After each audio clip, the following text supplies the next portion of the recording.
guys. All right. So here we are again. We are tonight's going to be more of our traditional interviewing a fighter, and we have a new member of our team. Casey Christian is with us tonight. Casey is going to be heading up a lot of our media and our YouTube channel, and he's the man when it comes to all that. I've known Casey for I think 60 years now. And we've got the Demon Monsoon, Jeffrey Mycek, on here tonight with us, and we're going to talk about some things. Jeff has a fight coming up January 29th against Zach Hardman. This is a trilogy fight. They've fought twice before. Jeff won the first one, and Zach won the second one. And what was that? A split decision the second time? I believe so. Unanimous decision, and then they didn't say unanimous. Street Beefs. We actually aired it live on the Street Beefs channel, and they even said it was it could have been a draw. Mm-hmm. Street Beefs is very different when they judge than like there's professional fighters in Street Beefs. So some people had me winning it, others called it a draw, others said it could have went either way. Okay, so they're gonna fight. They're gonna fight for the third time, and it's gonna be the rubber match. Yep. Now, we've been friends for a few years, and I've seen you gain more and more of a following in the sport. You're getting more and more fights, growing more and more. And I think the one thing that sets you apart from a lot of fighters is, and a lot of people don't know this, is you deal with Asperger syndrome. So you're on the autism spectrum. So what's that like for you? What's it been like for you becoming a boxer? I know you've had plenty of doubters, plenty of people telling you can't do this. So what's it like? It's been rough. Like every now and then I'll go through my own personal demons, as I call myself. But I have like a really good friend always around me. We kind of met because of where I work.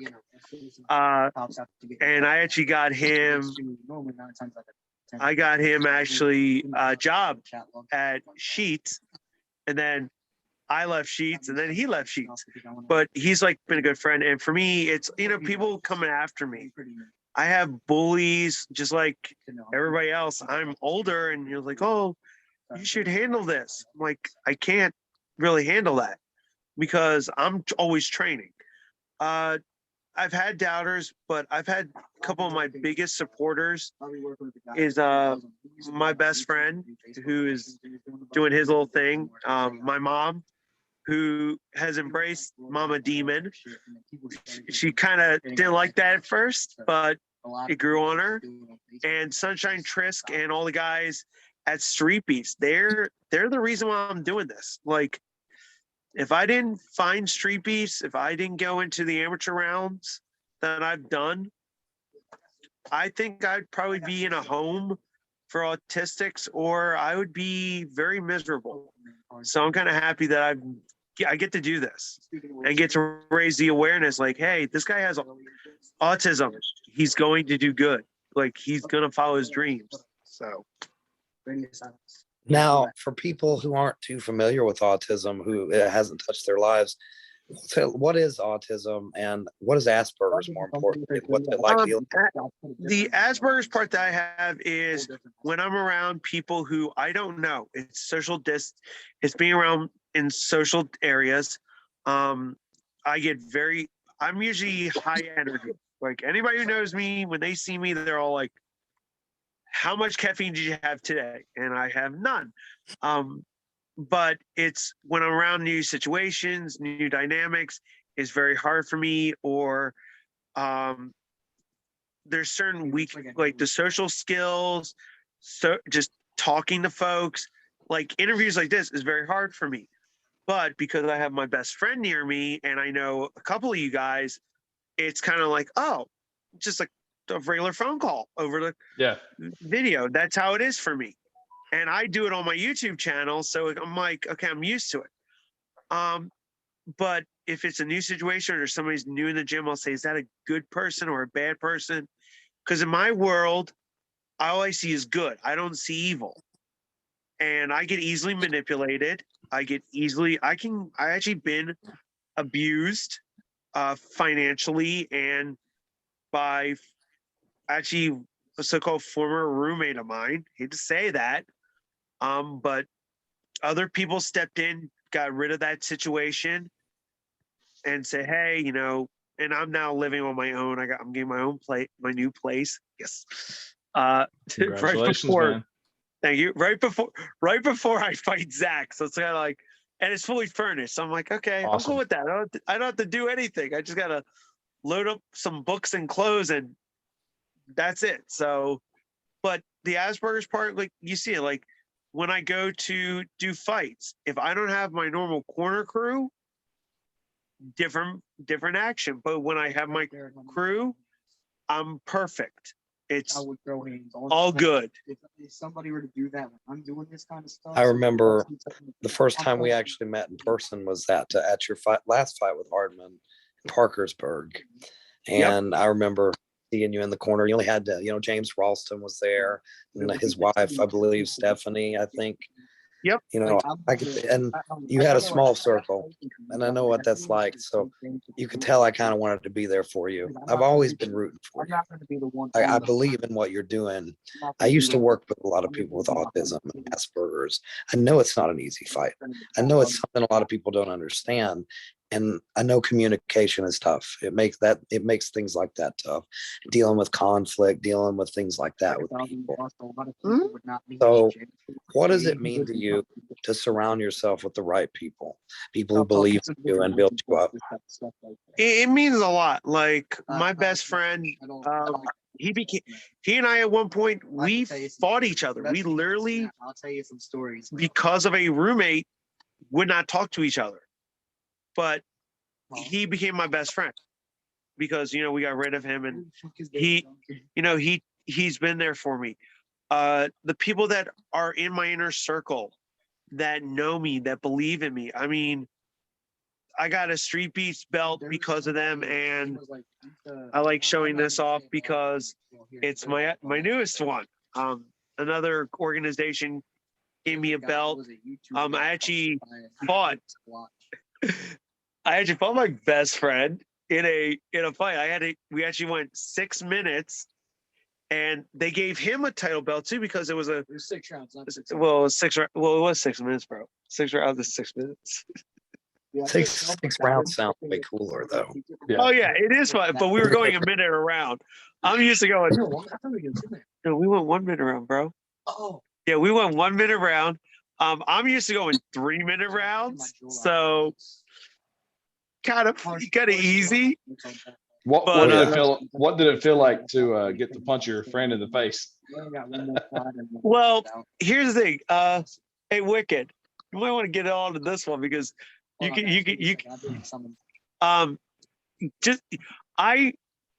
made a deal. We're talking about our fight that we did. I had to go a little easy. I went easy on him. I made a deal with him. We'd go through all 6. On the 6th round, this dude. I don't like AC. Oh yeah, put your hat on. This dude he hits me as hard as he can, and I'm like, fine. Then we just started hitting each other, and he slipped. I slipped and got knocked down. And I knocked him down on the 3 seconds before the end of the round. Was it the second time I've been knocked down? Yeah, I knocked you the first time. The fight in Street Beats, my debut fight. Yeah. I lost by stoppage on that one because I was just getting battered. But I think that was only the second time I've ever been knocked down, and both times I've been knocked down was with 3 seconds left in the final round. And then the first time you ever trained, I actually put him on the ground. I hit it. You've got his number. Yeah. Oh, but I'm curious. I don't think I even know this about you, Jeff. How did this all begin? Like, how did this path get started? Like, how did you say, I want to be a boxer? Where'd that come from? I'm a diehard WWE fan. Okay. I love pro wrestling. So I was the Attitude Era kid. And my dad and we would watch boxing together and WWE. I got into pro wrestling This guy needs more than jail time. in my 30s, and the one day I I was getting, my knees were killing me. Like, if y'all think pro wrestling is fake, do a week of training, and when your back is black and blue and you can barely walk and you have to work a full-time job and it's overnight, yeah, no. It was a young man on YouTube, and I will say it, Joshua Jacob Jones, who I swear me and Wicked will go out to Colorado one day and fight him a third time to silence him up. It's kind of like similar to how Zach and I, he won, actually he won the first fight, Josh won. I won the second fight, and then he said he was going to use guns and all this other stuff to stop us. And it was pretty bad, but we never got a chance to do that fight. But I saw him on YouTube and I said, dude, I can beat this kid. So I started training with Christopher Ice Booker, Hank Lundy, all the guys down in Marion Anderson Boxing Gym. And I started falling in love with, then I saw Street Beefs and I was like, I got to do Street Beefs. And I had a couple guys at first say, you can't do that.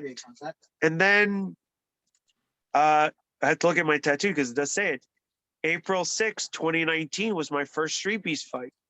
And before that, I did a cage fight. I actually did for Alan Shepard's card. It was not Alan Shepard, Alan Stevenson in Virginia. Exhibition bout, didn't know, wore headgear, didn't know what that was like. I was like, okay, this is cool. So my first fight was actually the day after my birthday, 3/23, 2019. And then my first Street Beefs was the couple weeks later. And I fell in love with it. I said, I want to do this. And I said, I want to be a pro fighter. And everyone's like, you're nuts. Moved out of Virginia 2019, and the rest is history, as they say. I think 2019 was right when you came onto my radar. You added me on Facebook. It was back when I was fighting, and I've seen you fighting, so you're a different man than you were then. I hope you know that. You're a different boxer. Like, I think at first, plenty of people who didn't take you seriously, I think they're going to have to start because you're getting so sharp. I'm going to once they upload the videos, we did a lot of sparring tonight. That's which is normal for me. When your coach says to you, and both guys I'm boxing with said, I have watched all fights. That was the greatest I've ever seen you.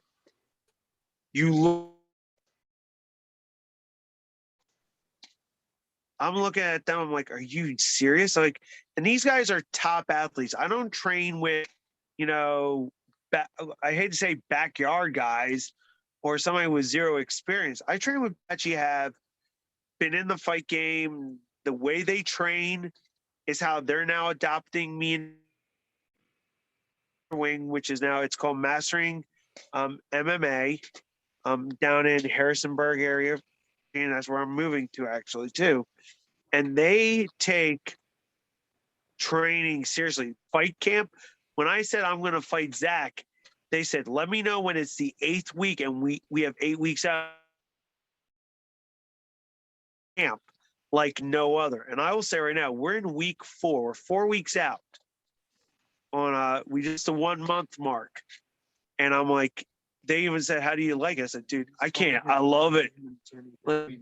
Dying of sweat. And I'm like, but I've never been pushed this hard in any.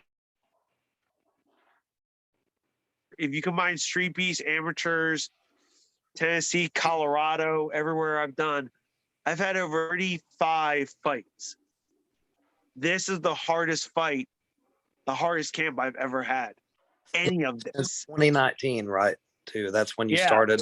That's unbelievable. 2019, over 30. I believe last time I checked, I keep a track of every single thing. So I think it's over 35 fights. Think back. I want you to think back to all those people who told you you can't do that. You can't box. How what would you say to them? Now that you're 35 fights in, you have belts. Who's laughing now? Awesome. I hate to say that, but I stay very humble about it. But it's like, who's laughing now? What would you say to someone else who's like you, who's maybe got Asperger or dealing with some other kind of obstacle in their life, and people are telling them they can't do something? What would you say? Get the naysayers out of your life. That is number one. Number two, make sure you have a best friend. The dude that is next to me over here, he is the most real, most honest. You make me sound like a Great. or something. Well, yeah, you can't. So, Reason why we spent hang out all the weekends. Every fight that I've had, that I've won, he's been there in the last year. See your good luck charm, you think? Yeah, because there'll be that moment. And what fight? What was that one that you said I was having doubts I don't have it, and you looked at me, he's like, dude, you got it. a lot of them. I think was it that 250-pound dude? Probably. It was. I said the same thing about Berserker too. It was the Berserker one. He said there was no way. So there was this dude.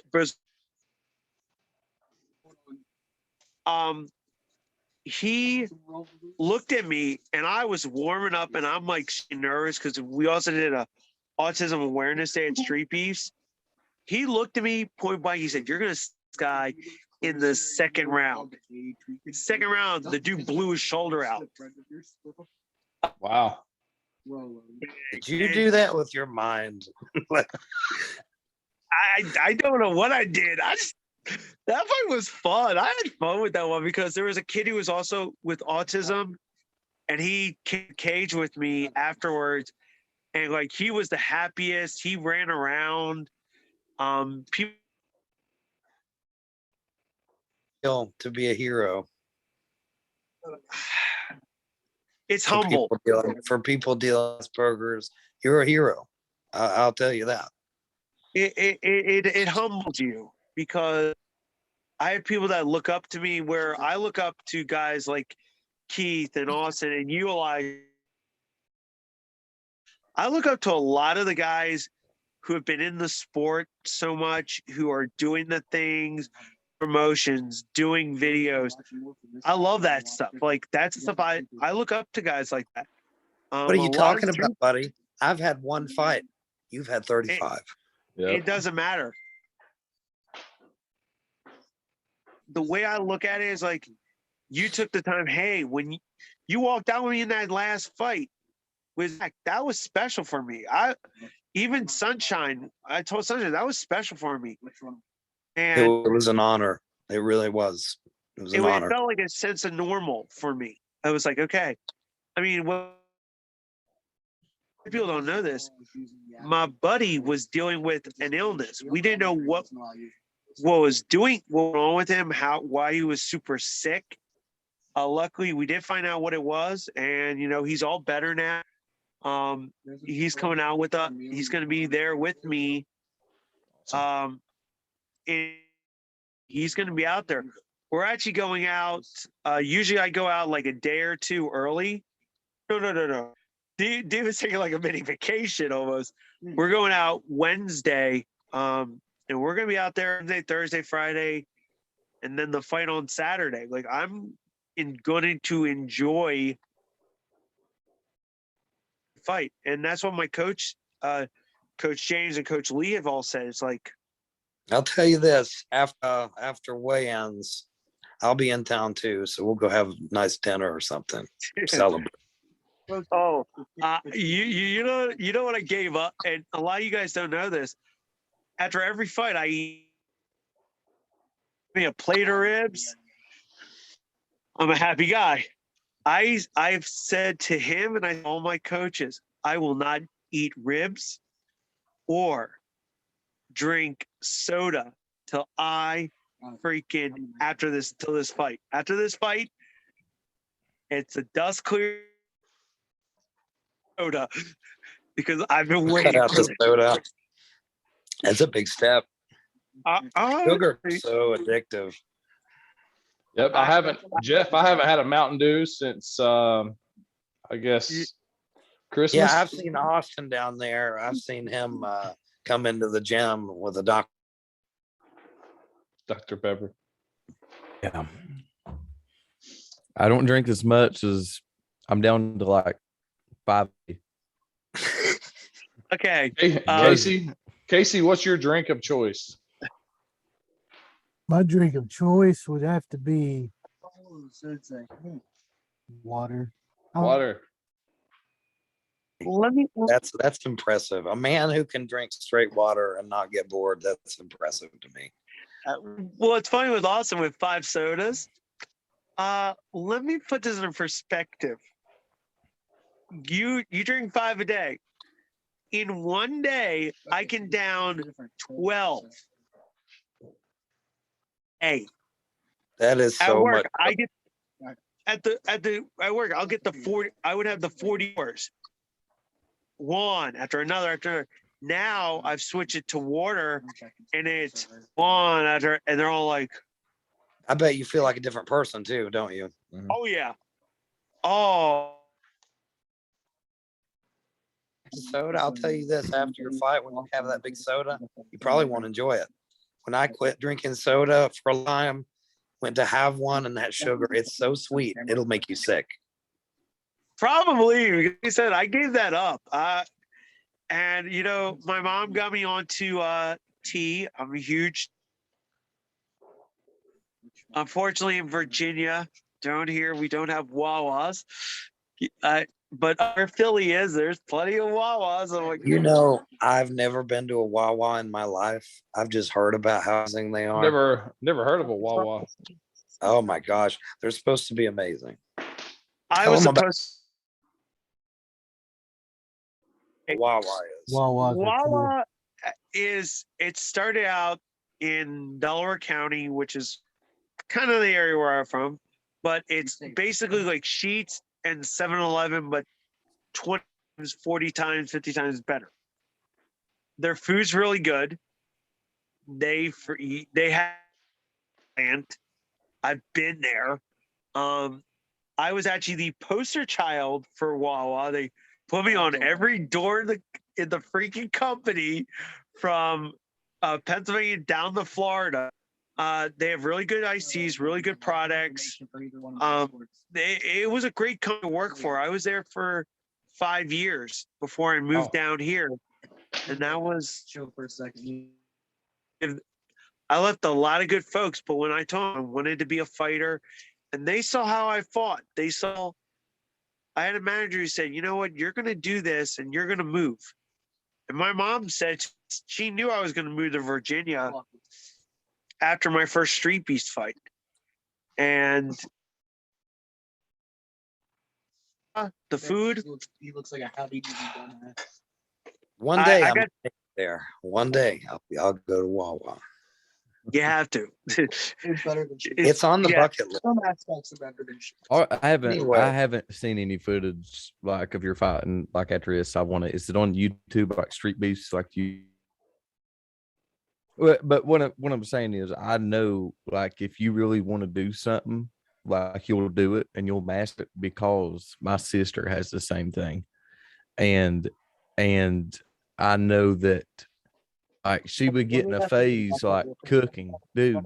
She could bake a cake at 3 years old, like she couldn't physically like inside out. She would watch the same Barney episode 25 zillion times so she could quote it backwards, and she'd never touch it. Like, but anything she wanted to do, didn't matter what the age was, she mastered it.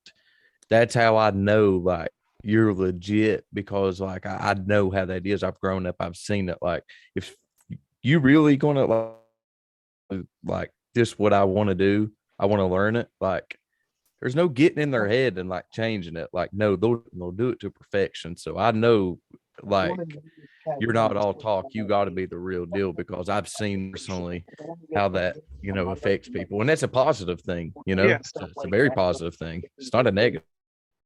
I'll give you a good. Here's a perfect example. This is. You guys is gonna throw you off left field almost. When I did before I ever did boxing, pro wrestling, or any of that, yeah, I can literally name every president from number 1 to 45 chronological. Demon Monsoon was before a demon came around. There was Monsoon, the weatherman. I've studied weather since 1989, and I was doing calculus in 9th grade, 10th grade. My accuracy on weather forecasting is 99.5%. That's just not boasting. Wow. It's a fact. I believe it. I do. If I can say it's going to snow, if I say, hey, in Kentucky at this time, you say you're watching, you're like, how did you? I'm like, I just know it. So that to encourage people too. Like, and I can, depending on movie.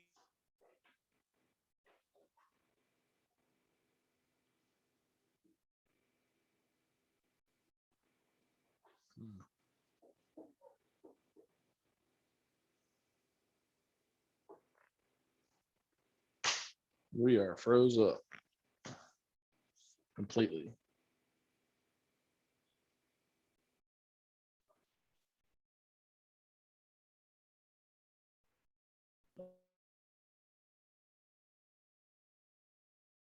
Sorry.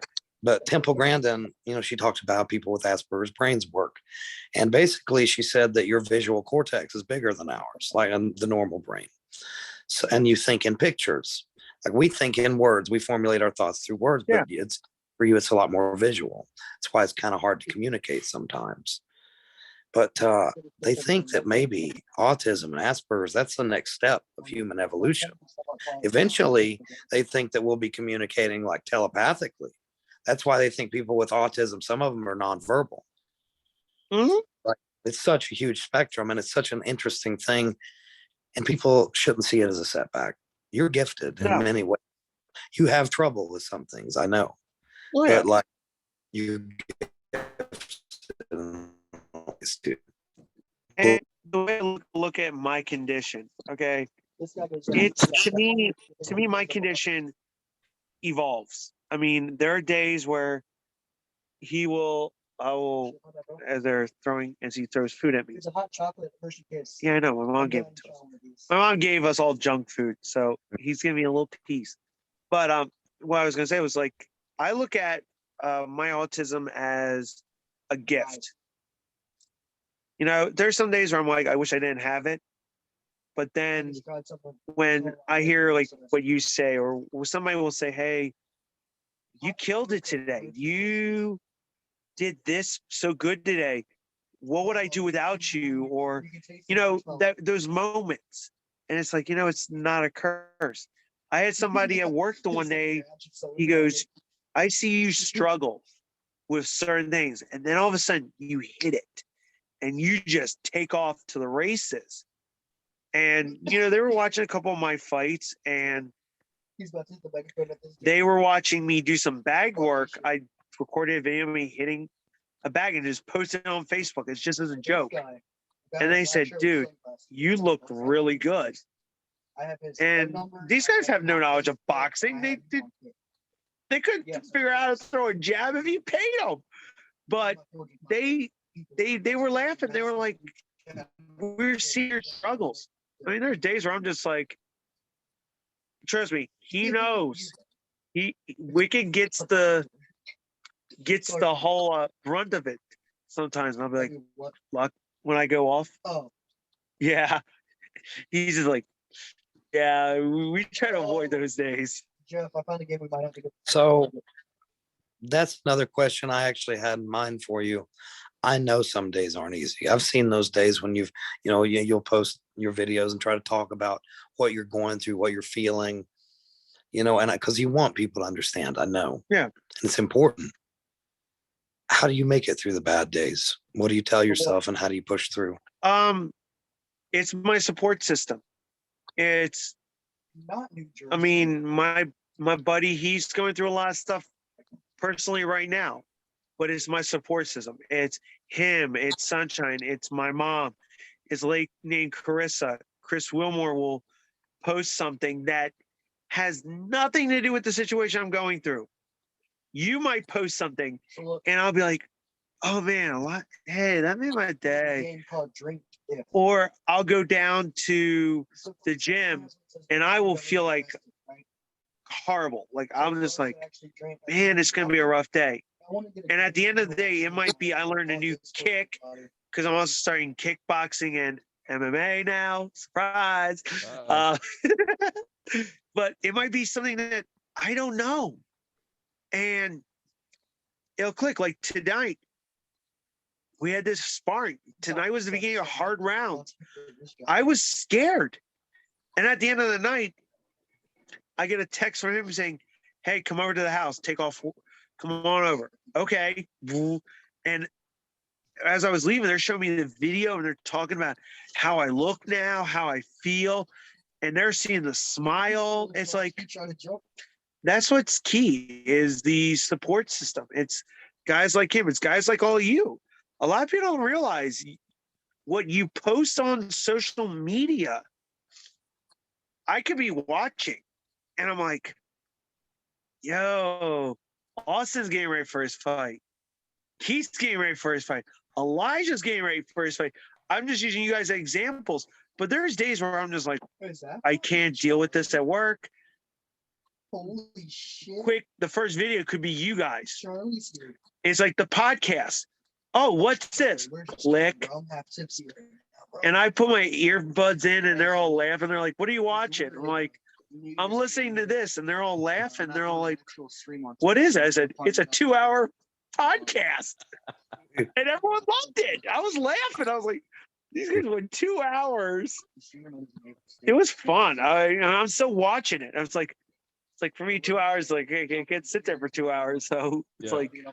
So how do you deal with your anxiety that you would have? Because I know like I'll never be able to feel the anxiety, let's say my sister has, because I don't think people understand like what anxiety is until you feel like you have to go touch, something clicks in your brain. This is how she's tried to explain to me. Something clicks in your brain where it makes you nervous wreck and you got to go touch the doorknob 4 times before you feel like, it's like you're doing every little thing because it's freaking you out. And then you have a mental breakdown in the floor. Like, and it'll be little stuff, you know what I mean? Stuff like, let's say me and Elijah would be like, we're chill about, but to her, I'll joke with her sometimes. I'll be like, yeah, did you hear about that new strain of COVID? You have to sniff 4 times in a row, and then she'll be like, 5 minutes later, she'll be like, grab some bottles of water. you know what I mean? It's I can't really take a joke in a way, but like she'll get real tore up real easy, and to get her out of them moods is really hard. So I always look at it and like, and what helps her is like you said, like a support system.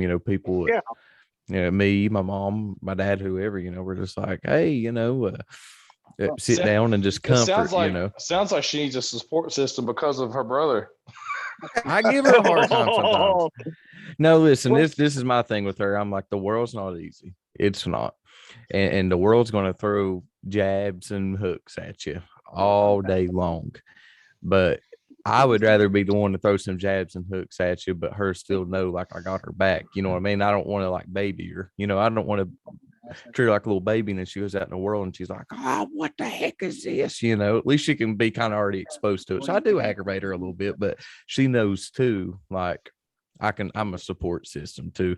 But I just want to ask you, like, how do you deal with, anxiety and like when episodes, I call it episodes because that's what she calls it, like comes on. And I don't know if you deal with the same thing, but like an anxiety episode just comes over. Like what calms that for you? Well, I'll split up into 2 because I have a different kind of episode, and I will explain that because he's been around them and a couple other people have been. The way I handle the anxiety issue is if it's a new situation, I go to the person that I'm with, that I know them. I'll say, hey, it's okay. Like, I'll cling to them. If it's a fight, case in point, the last person I talked to before I went into the fight was Zach. Before we got me warmed up and all this stuff was Sunshine and my mom and Daniel. wicket. The same 3 people. I said, guys, it's almost time. I'm getting nervous. And all 3 of them said, you got this, bro. We're right there with you. We're there. I had their pictures with me too. So they were like in the dressing room with me, but I had to hear their voices. Daniel was the last person I talked to for that Zach fight. It was him. Before that was Sunshine, and then was my mom. And then they went on live. They had a live stream, but then I got warmed up. And those are those 3. Those are the same 3. I message them. It's way it is with them. Pick that up tomorrow. Yes. We're getting it tomorrow. So he's just showing me something for New Year's. I'm like, okay. It's a choose your own adventure game. So what I'm doing, But pick like their little story modes. now with episodes, what happens with me is my brain medically, I'm fine. I'm like, you look at me, okay, he's cool. I'll start shaking. Y'all give me a second. And my brain, what it does is it's like a computer. All our brains are computers. My brain, when it's in boxing mode, let's say, Austin, I'm gonna use you. This is gonna be fun. Use me. Nah, Use me as an example, pal. I'm using Austin because he kind of reminds me of Corey a little bit. Like Corey. Yeah. Corey. Wolverine's fun. So Coming back behind you, pal. okay. He's always Sorry, doing. guys. He's always doing something. Didn't mean to interrupt y'all's interview. You're good, bro. I'll be boxing. Like, say me and Austin have our fight, blah, blah, blah. It's over. The fight's over. I'll say, how'd I do? You did okay. You did great, Jeff. Da, da, da. I'll sit down and I'll start shaking. Right hand starts shaking. My brain, what it does is turns off, turns back on. Everything just goes, hi, you're back there. And I have to process every little thing that just happened in those 6 minutes, in that 4 minute or whatever, how long the fight was. It's bad. But when you're in like boxing mode, you almost like zone out. Like, yeah. And so you have to like, okay, that Yeah, makes and sense. my brain just says, okay, Jeff, you're back. We gotta bring you back. That actually happened tonight. It's sparring. I had the dude up against the wall, and I just kept going. And I didn't realize his mouthpiece spit out, and I was literally pushing the glass out of the wall.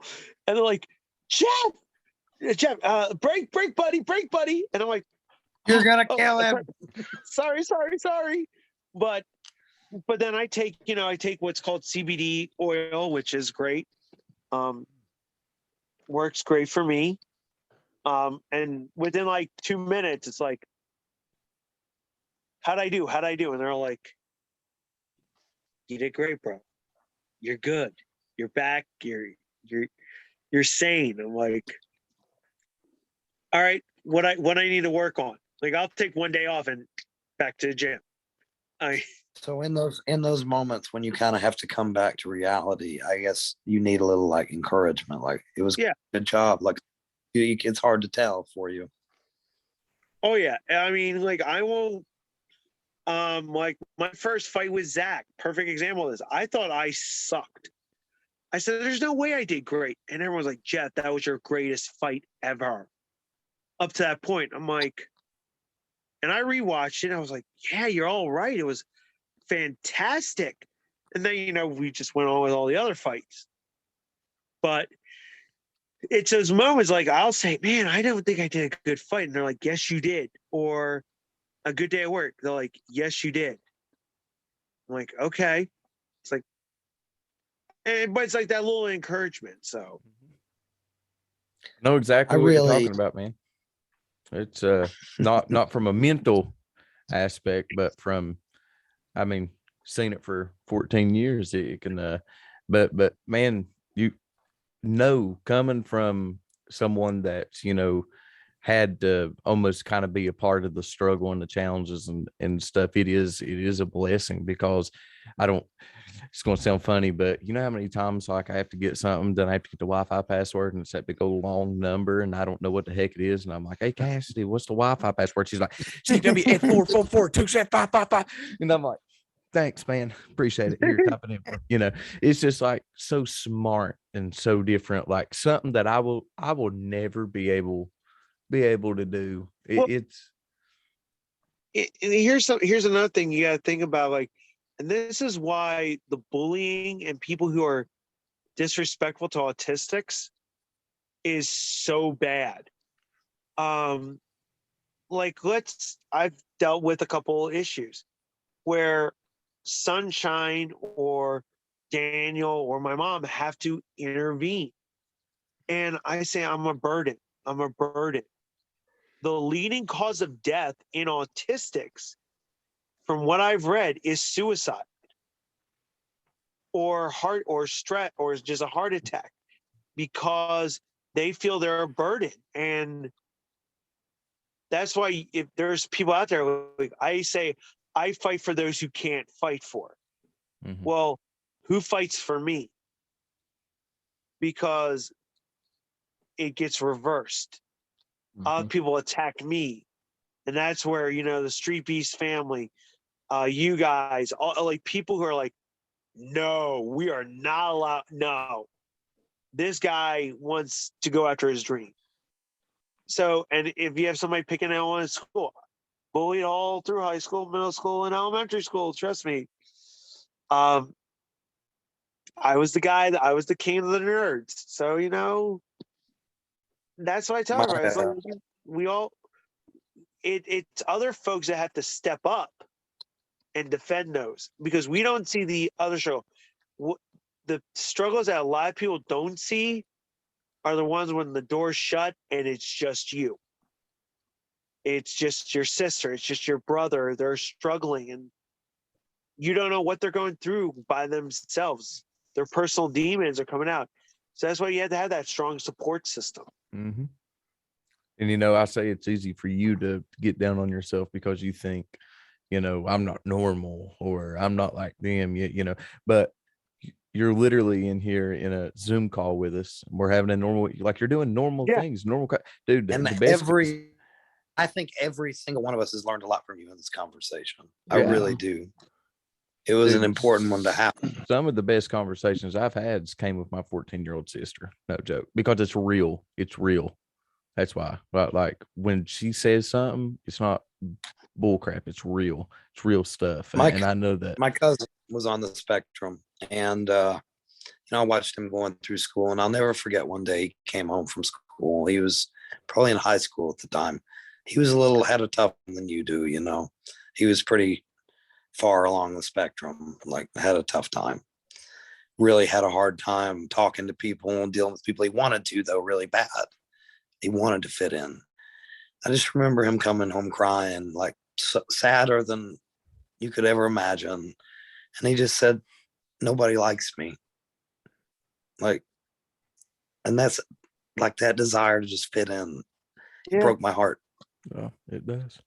I mean, I don't understand the cruelty of people, but one thing that I do take heart in is I saw all those people in Parkersburg. I think there's more people that believe in you than you think, Jeff. Yeah. I really do. Yeah. Let me put it this way. I have no animosity towards Zach. We are actually friends. We are legitimate friends. At first we weren't, because we had a beef. He made some comments about me, and he said, "Oh, I could beat but he was in a bad spot at that time when we fought at Street Beefs, and you go to now. He came up to me. He signed my autism awareness flag that I carry. He said, honest, the greatest young man. Love being in the ring with him. He found me. He goes, Jeff, I forgot to give you this medal. Like, put a medal around my neck. I was like, oh, thanks, bro. Like, he goes, you got that. He goes, you gave me one of the best fights of my life. Da, da, da. Like, we were so good for each other. Like, it was a great time. Now, prior to that, he didn't know that there was some, people from another fight organization decided to trash me, go after me on a live stream, and Sunshine took care of it and, let other people know. We've had the issue with he who shall not be named, if y'all want to know, trash talking me because he left Street Beefs and Neutral Corner, and he said, I'm not known as Demon anymore because I don't get trained by him. Well, I took that nickname and it's evolved into something more. And I tell the people, it's like, and like I said, I love what I do. I love going through all this. I love, when these people pick on me, it's just like, okay, somebody's got to step in and stop this before it gets worse. And when I share those things on live, it's like, guys, help me out. And that's when everyone steps in. They're like, yeah, we got to stop this. We got to end this quick so we can get our buddies safe. That's when the I was out in thing. Parkersburg, You shouldn't.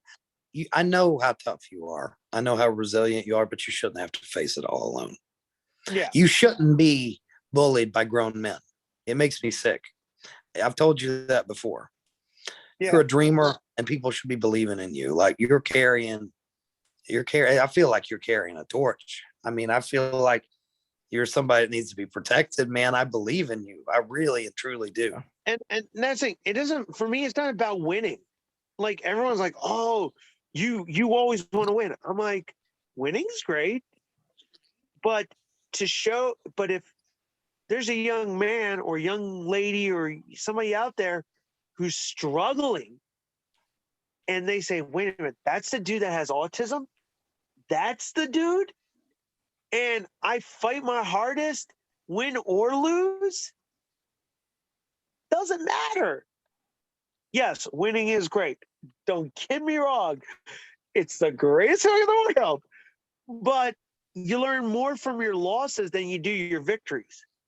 And if there's a young man, he sees that and he's like, wow, I got to get to know this guy. I got to know who he is. And, he hears my story and that encourages him to say, you know what, I'm going to be a boxer like him, or I'm going to be a MMA artist or whatever. It's like, or he's somebody in the science field. I don't care. I mean, as long as that's what matters to me. And I'm turning pro. I've said it before. My goal, I'm 38, going to be 39 in 2022. I'm going to turn pro before I hit 40. Well, I'd love to see your first pro fight at New Line with us because, we love having you, Jeff. We're proud of you. Yep. And I think I speak on behalf of Keith, too. Mm-hmm. Mm-hmm. I Jeff, just love being around all you guys. Jeff, Austin here is about to have his first fight ever. So what kind of advice, could you give to Austin? You've had 35 in 3 years? Yeah. So he's about to step into the ring for the first time ever. He's doing an amateur boxing match. His opponent's had a few fights, and but yeah, what kind of advice would you have for Austin? All right, the first round, don't gas yourself out. That's the first thing. Your first round, and don't gas yourself out. You are going to be nervous, and it's not how you start; it's how you finish. Yep. As long you will win some, you'll lose some. And one of the best advice I can give to anybody is in their first fight, and this goes amateur or street piece or whatever, savor it. After everything's done, you walk out there, the crowd's cheering for you. And then after the crowd, you go back, you just sit there and you just take that moment, like take it in. After the fight's over, whether you knock the dude out or it goes to the judges, as they're doing all the tallying, savor it. Like just in that moment, you're going to be, okay, go. And the adrenaline's in there. Just look around and savor it. Because I'm like that. I'm That's like that every fight. what I tell all my fighters. Enjoy the moment. Just enjoy that moment. There's nothing like it in the world. We both know that. Yeah. One of my favorite. Here's my thing. One of my favorite moments. My second amateur fight. We were at a prison in West Virginia, and everybody had left. The whole place was emptied, and the promoter, I think it was Mike Murray. I asked him, I said, Mr. Murray, can I go into the ring? And he goes, yeah, Jeff, go in, go have fun. So I took my shoes off, and everybody's looking for me. And someone says, he's in there. And I'm on the ring. I'm like on the ropes, like reliving the whole fight. Just having and everybody comes over and says, we should get him. We should. And someone says, nah, let him enjoy this. Let him enjoy this moment. So just let him. And like they saw like the kid side of me come out, and I was back and forth hitting the ring, just enjoying it. I even did a little bit of pro wrestling. I was like, every time I was like Shane McMahon hitting somebody with a chair. It was like a classic.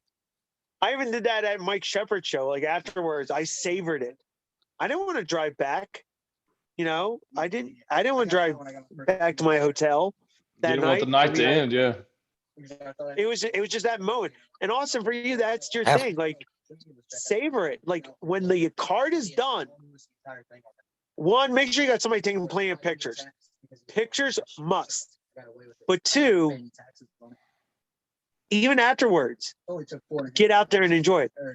One thing most fighters do not do, and this what annoys me with a lot of fighters, they don't go to the promoter, they don't go to the DJ or the announcer or the commissioners and say thank you afterwards. They'll say thank you to the promoter, but every single person that knows me knows I shake the hand of the announcers, I shake the hand of the DJ, and anybody who's working there, I say, because that's how I was raised. In the pro wrestling world, you're supposed to do that too. You shake hands with every single person because that person, hey, let's put an extra spotlight on him. Let's turn the music up just a little louder for him. Like those little things, but you acknowledging them, hey, thank you. They'll remember you. I had people remember me. They're like, hey, you were there like 2 years ago. I'm like, hi. Those are things that fighters don't do. One question for you. You talk about being such a pro wrestling fan, which is new news to me. So who were your biggest heroes in pro wrestling when you were growing up? Okay. Obviously, Stone Cold Steve Austin, one of my favorites. Undertaker, second favorite. Andre the Giant, because of how much he did for kids in the community. And my favorite, the living legend, Jim Ross, greatest announcer. Yep. But my favorite heel, just because he had the classic storyline, even though he owned the company, Vince McMahon, because Oh my God. When Stone Cold beats him up in the hospital bed with the bedpan, that's still one of my favorites. Or when I hope nobody ever does that to me. or WrestleMania. If you go to the 17. hospital, I'm doing. If I'm in the it might happen this time. The promoter's fighting, so I may end up in the hospital with a fighter. Just make sure you sign me and Elijah's check before you go in the ring. Yeah, if you don't sign my check, I'm coming with the bedpan to beat you up. I think Casey's going to be on standby in case I get knocked out. Casey's going to take over for me. He was there last time in case Casey's really good at forging your signature. Well, but here's the thing. Practiced a lot. He's been doing it for 60 years. Yeah. But here's the thing: the greatest moment of that whole rivalry was at the end of WrestleMania 17. The evil villain shakes hands with Stone Cold, and all you hear is, "My God, Austin has sold his soul to Satan himself." Oh my! And it's like, what? Like what? Like what? Jim That- Ross can make anything sound exciting. Hey, I'll tell you a good one about Jim Ross, right? This was a couple years ago. I was in Charleston at the Charleston Town Center. I was dropping a guy off at the Marriott, the place I used to work. And I was standing outside, and this guy comes out. And I used to be this huge wrestling fan. So this guy comes out, and he's talking to me, and I'm just kind of looking around, and he's just chatting my ear off. And I'm like, okay, and he's just talking about just random stuff. And then I turn around and I look at him and I'm like, man, this guy looks really familiar. So, my boss comes out, he comes out of the Marriott there, and we get in the car and he's like, oh man, did you get his autograph? And I'm like, who? He's like, Jim Ross. And I'm like, oh crap, that was him? Really? You're so used to the voice, but like seeing him. Like, Yeah, I see. I was like, Did he not have the cowboy hat on? yeah, he did actually. Oh, I did was he? just I saw Ric Flair at the Town Center Mall and got his autograph, and that dude looks old as dirt in real life. Like TV and makeup versus real life, completely Ric different. Flair's what, 70 now? I know he's really old, Probably. but it kind of He's hurt getting my up feelings. there. It hurt me to see him like that, Yeah. But really, I have one last question for you, Jeff. And this one's kind of a personal one. I kind of think might be the most important thing I've asked you so far. Now, we know your mom is a huge influence on you and she supports you and believes in you so much, but I think I know that your biggest influence was your dad. Like, I know how much he meant to you and you lost him. Yeah. Can you imagine how proud he would be of you right now? Like, with what you've done in this sport, what do you think his reaction would be?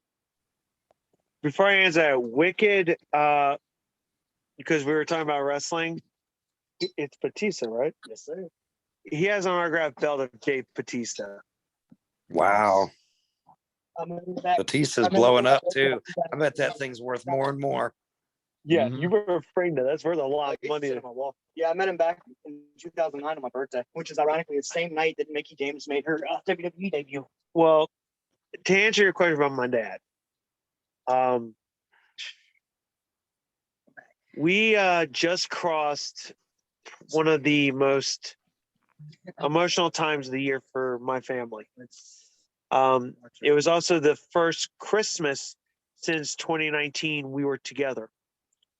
My dad was my hero. 2021, I found out he was sick. 2022, Christmas Eve, we got the phone call that says, we got a new liver for him. We all drove down to Philadelphia, and I remember clear as day, Mom and my family, they all went out. My brother, my one aunt, they all went out there. I forget why they left the room. It's me and my dad. And it started snowing. Now, what I have always wanted was a white Christmas. And I'm in a hospital bed with my dad. We're praying. I'm hoping, like, come on, let this be the Christmas miracle. And we knew he was getting the liver. And he looked out the window and said, hey.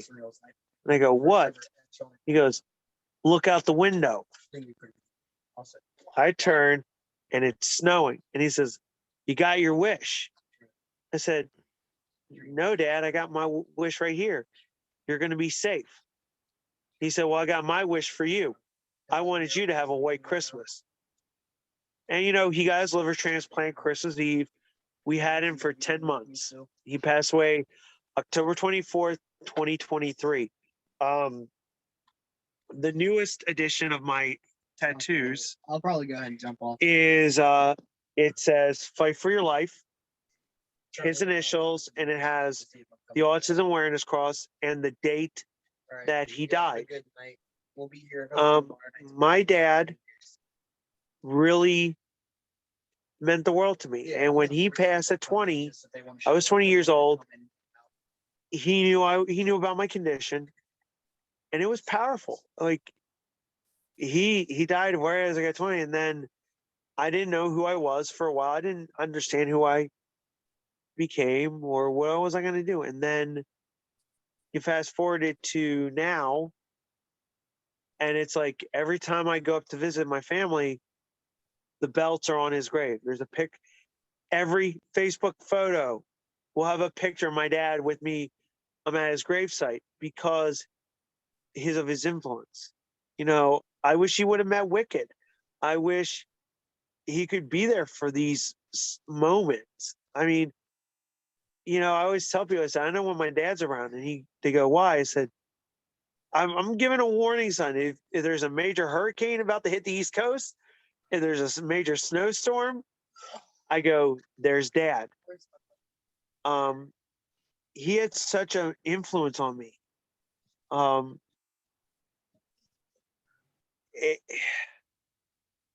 You know, when I go out there and fight, I'll give the picture, say I'll give it to Wicked, or I'll give it to somebody and say, you hold this. And it's a picture of me very, very young, blowing out a candle with my dad. I said, you take care of Dad, I'll be back. And that's what he was. He was a hero. I mean, the last year of his life, he prepped everything to take care of his family. So that when he died, he knew, like everybody knew, take care of my kids, take care of my wife. You fast forward to now, we're going up to the 20th anniversary. Next year will be 20 years that we were told he was getting his liver. And it'll be 20 years in 2023 that he passed away. I miss him every day. And every now and then when I'm thinking about him, there'll be something in the sky. Or if I've had a really great day of training, someone says, there's your dad. So even when I went to Parkersburg for the second Zach fight, Daniel wasn't with me, but the sky, there was like a weird looking, ice rainbow. And my mom said, your dad's with you. And I said, what's up, old man? And it stayed daylight till I got to the hotel. Then it got super dark. I was like, of course. Because out there in the middle of freaking nowhere, it's pitch black. It's like, Yep. they don't believe it. They don't believe in light posts. So in those moments, you know, he's proud of you. He's watching. And well, I think that's about it for me. I think do you guys have anything, Keith, Case, anything you want to ask Jeff? I gotta know, Jeff. I mean, you're about my age. What was your favorite wrestling video game growing up? Okay. WCW versus NWO. That was a good one. The original for Nintendo 64. Mm-hmm. I played. I had that one. I was. I think it was Sega Genesis or Super Nintendo. Royal Rumble was a really good one too. SmackDown versus Raw 2007. Oh, come on. 2. He's a young buck. Let him go. He's young. Yeah. He's just a baby. What about you, Casey? SmackDown, the original. SmackDown. Okay. Yeah. Elijah? No comment. No comment? I don't know. I didn't really play any of them. I was never a big wrestling guy, believe it or not. What I get into now are like the backstories, like the behind the scenes stuff in wrestling. I love that stuff. That's your thing. I can share. When I found out wrestling, I used to love it. And I found it fake when I was like a little kid, and it broke my heart so bad I couldn't watch it. It's not fake. Kick him now. Yeah. Yeah, over. yeah. How dare you trust me. say it's fake? Yeah, well, Well, when I we'll found How out it dare was scripted, you? we'll let you train. And you you'll know remember what that it's old man? like. It's like, it's real to me, damn it. Like, Oh, no, no, the chair shots are real. Trust me. Oh, man, those guys take beatings. They yeah. take beatings more than MMA guys because they're doing it so often. Like, Well, I again- couldn't imagine what guys go through. Again, just so you understand, the training between, and I have the perspective of it. Pro wrestling, you train every day, and your knees are going to get destroyed. Okay. Oh yeah, Boxing, yeah, I have a little mark on my eye, but that's probably the worst I'm going to get in training. I train I so definitely much. have taken a lot more damage grappling than striking in the And- time I've been training. And that's And it's it. just usually things, and like impact. And this is what I tell everybody is if I had to choose which one I would do the most, boxing. I don't care about the storylines are great in wrestling, but boxing, it's your skill, it's your knowledge, it's your corner. If you don't have a solid corner, you ain't gonna win. Because and if you don't have the proper coaching, the proper group, you ain't gonna figure out what your opponent's gonna do next. That's why, like Wicked, Lee, James, all these guys I now have, they know what to look for. They're like, well, this is how you're gonna do this. You're gonna do this. We're gonna work this. You got to have that. And if the plan gets thrown out the window, they make a plan on the spot. That's how good they are. That's why I like boxing more. So, as far as boxing, then who are your biggest heroes in that sport? Christopher Rice Booker, because he got me into it very first time. I'm a big fan of Arturo Gatti. I love his style. Muhammad Ali, I know everyone always says Ali, but because of the Philly connection, Joe Frazier. And I will say, even though Rocky is a fictional character, you can't say that in Philadelphia. You say everyone says Rocky's real in Philly, but Rocky Marciano, obviously, but also just the inspiration of Rocky Balboa. Because Sylvester Stallone did train for those fights. Even though they were scripted. Well, I know in Rocky IV, Drago, I'm drawing a blank, what's his name? I'm drawing such a blank. Oh, Dolph Lundgren. Dolph Lundgren in Rocky IV put Steven Seagal in. Good Lord, what's happening? I got hit in the head a bunch earlier tonight by Mikey Mitchell. Sorry, guys. Schwarzenegger. He goddamn. Why does nobody ever say Butterbean? I mean, come on. Stallone got put in the ICU. No, it was Van Damme. By Dolph Lundgren for like a week. Yeah, he knocked him out while they were filming. And that was supposed to be the light round. Yeah. But I think I remember hearing that Stallone was like, no, he really hit me. I want you to hit me. Yeah. And he hit him once and put him in the hospital. Because Dolph Lundgren's like 6'5" and he could really fight. He was legit. He was Shotokan, world champion, and then got into boxing after that. And what's funny is Zach's Drago, I'm Rocky. Her. Okay. Zach's like, what is he, like at 7'8"? Least, He's a lot taller than Apollo you. Creed. Yeah.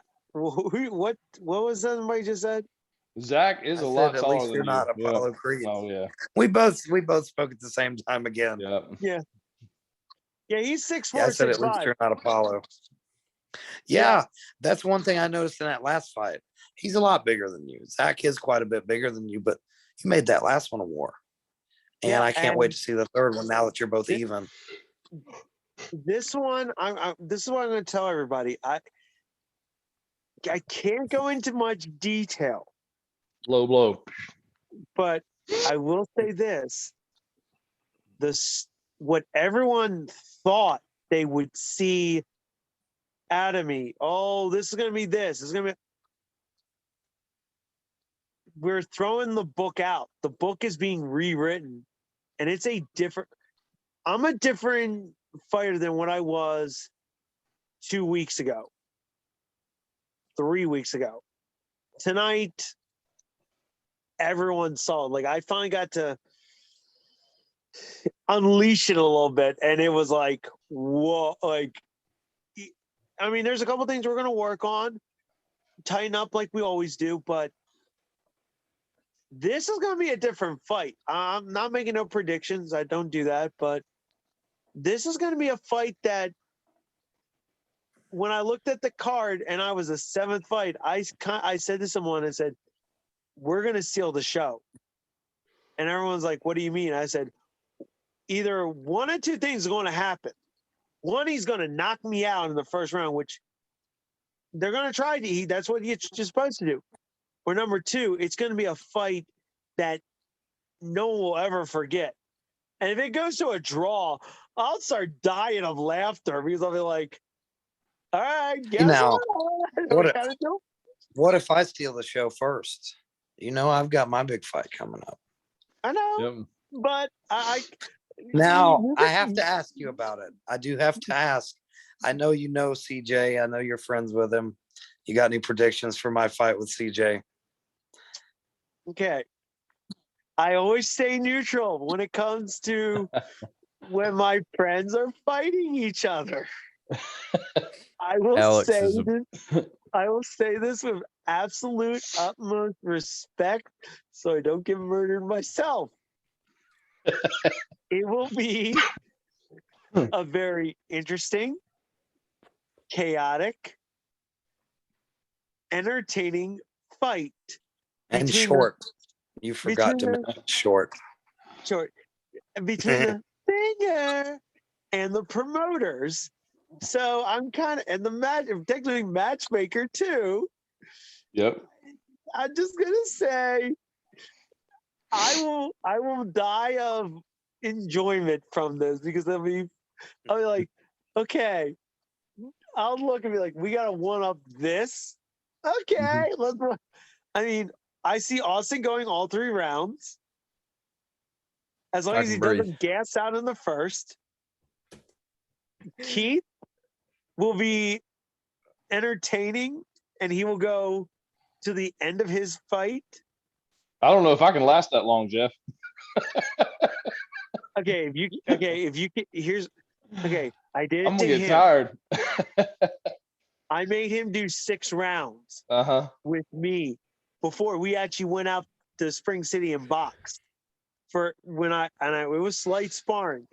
If you can survive your fight, and this is the tip I always try to give somebody else. When you're sparring, do your fight. If it's 3 rounds, you're going 3 rounds, 2 minutes. Or actually go 3 rounds, 3 minutes. I'm putting You'll in be tired. yeah, I'm putting in I'm my fight is 4 rounds, 3 minutes each. I'm putting in 12 to 15 rounds at 4 minutes each.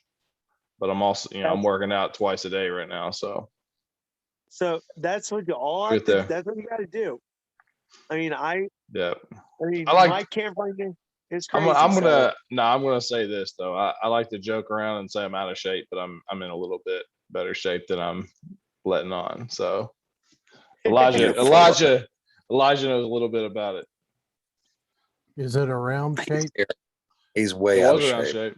Yeah. Dude, you know what's funny? We had to have Zach come down in weight, which is agreed, because it's like, oh, I'm gonna get super. I'm like, you ain't getting weight like 220, bro. We're gonna stay around 205, 210 around my weight. I was like, no way, Yeah. Jose. My cardio is crazy right now, so I was like, Elijah's getting smoked like a cigarette in the first round. Yep. You think so, buddy? Did you guys see CJ's last fight? I mean, he lit that dude up, man. He dropped the guy. How many He times? did. He knocked the guy dropped down? that guy 3 times. Yeah. So Yeah, But he's I'm coming not off that. You're not that guy. That's all I'm It will- saying, man. I saw his last fight. He's better. I He's got a getting there. head made out of concrete. I So forgot about that. Yeah.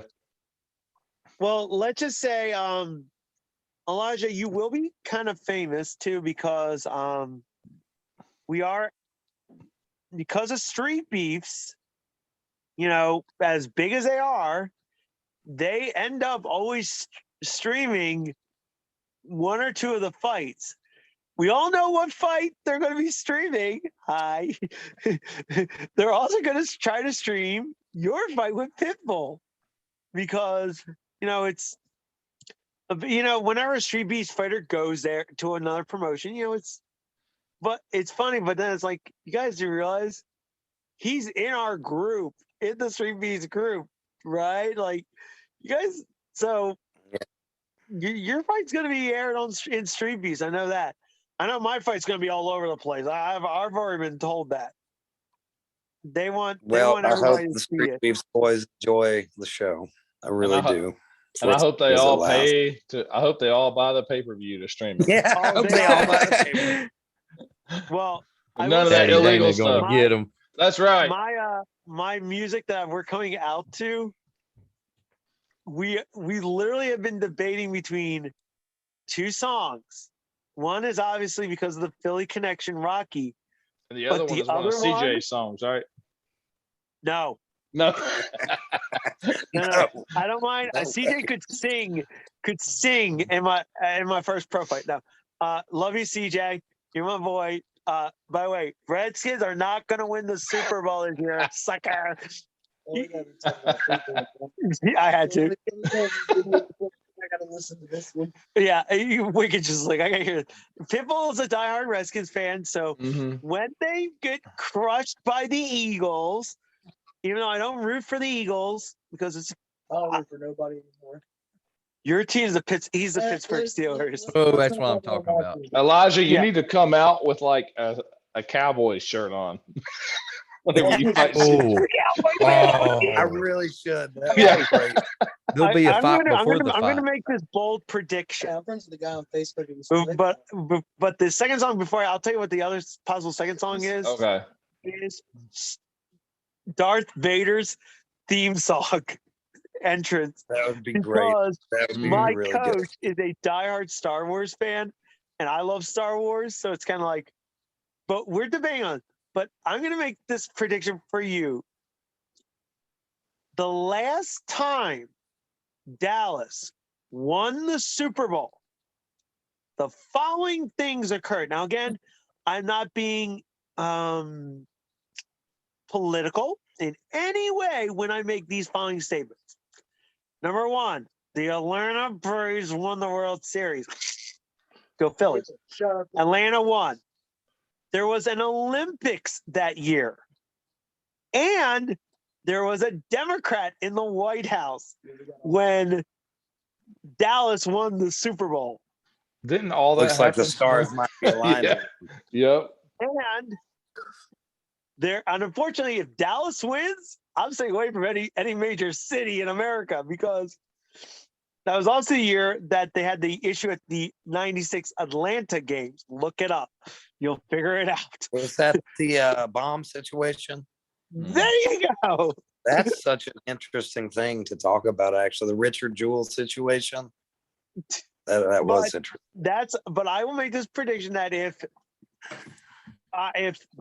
Dallas keeps the second seed, or they become the number one seed somehow, and Green Bay and Arizona are out, Dallas is going to the Super Bowl. It will be Dallas, probably versus the Ravens, hopefully. I mean, everybody wants to see Tampa Bay versus New England because of the Belichick Brady thing. I personally would like to see, but I know it ain't going to happen unless by some act of God, the Pittsburgh Steelers versus the Green Bay Packers and Ben Roethlisberger farewell. Yes, the rematch. He's Get the had a good victory, year. retire. Yeah, Roethlisberger looked good I this year, thought actually. isn't Pittsburgh? They're still running on Tebow time though, right? God, Pittsburgh is. I don't know what they're doing. I love them either way though. Austin just said. Have they ever adjusted their clocks, or is it still Tebow time in Pittsburgh? Oh yeah, Buddy, Austin. They're trashing your Steelers. Go They're trashing Bengals! your Steelers. Who day? I- Who day? I love Wicked. Pittsburgh if they put a punter in at quarterback. Going to a Super Bowl. Y'all hear Oh, for a new quarterback? Apparently, rumor has it Aaron Rodgers is leaving Green Bay and coming to the Bird. Bench retiring after the season. That's Hey, just a rumor. Aaron. I hope to God. Hey, I'm Aaron. gonna see Aaron Rodgers with us. I only care about the Ravens, and then when football's over, it's Philly. It's go Phillies. So January 29th, Huntington, West Virginia. We're gonna see a whole new Demon Monsoon. Oh yeah, He's fighting. and He's fighting. He's fighting. I'm fighting. He'll be there. I'm And- fighting. We're all you'll see fighting. the debut I'll be there. with me, with my homie Wicked One, Team Wicked Demon, with my new coaches, Coach James, Noah. I mean, we're stacked. This is the fight card itself is stacked. I'm freaking excited. Yeah, we have to do a Demon special once they give me the fight card. We're gonna my YouTube channel. We're gonna do a whole big run up for it. It's gonna Awesome. be crazy. Well, I'm excited about it. I can't wait to see the Yep. trilogy. You know, I saw the second fight. I can't wait to see how the story ends. And honestly, Jeff, it's been a pleasure talking to you. I feel like we've learned a lot, you know, about what your life's like. And honestly, you're an inspiration to so many people. And I'm one of Absolutely. them. Like, I truly believe in you. And it's an honor to call you a friend. I'm just grateful that you guys, thought about me, and then, pleasure you getting this together. Keith, you guys, you and Austin and Casey, like all you guys, y'all are family to me. I tell it to everybody, so there are people I call family for a reason. You guys, inspirational. Your whole team, helping me out. I mean, I always tell everybody, I said, I'm just a big mouthpiece, but there's a whole team effort that does all. You guys letting me have a chance to be on your card is huge. And like I said, letting me be able to share about my struggles with autism is huge. So I appreciate that, guys. Appreciate you, It's Jeff. really, and- it's an honor. Yep. It's an honor. Yep. And hopefully we can be a part of, your, whenever you switch to a pro, hopefully we can be a part of that as well. And looking You forward better to it. believe it. Yep. You guys will be part of that. Awesome. All right. Hey, Well, thanks new- for New being line, on, you're man. on. You want it to be, You're you welcome. know? Thank you Yep. guys for having me. I'm ready for New All Year's. right. I'm ready for bed. Jeff the Demon Monsoon, January 29th, Huntington, West Virginia. Don't miss it.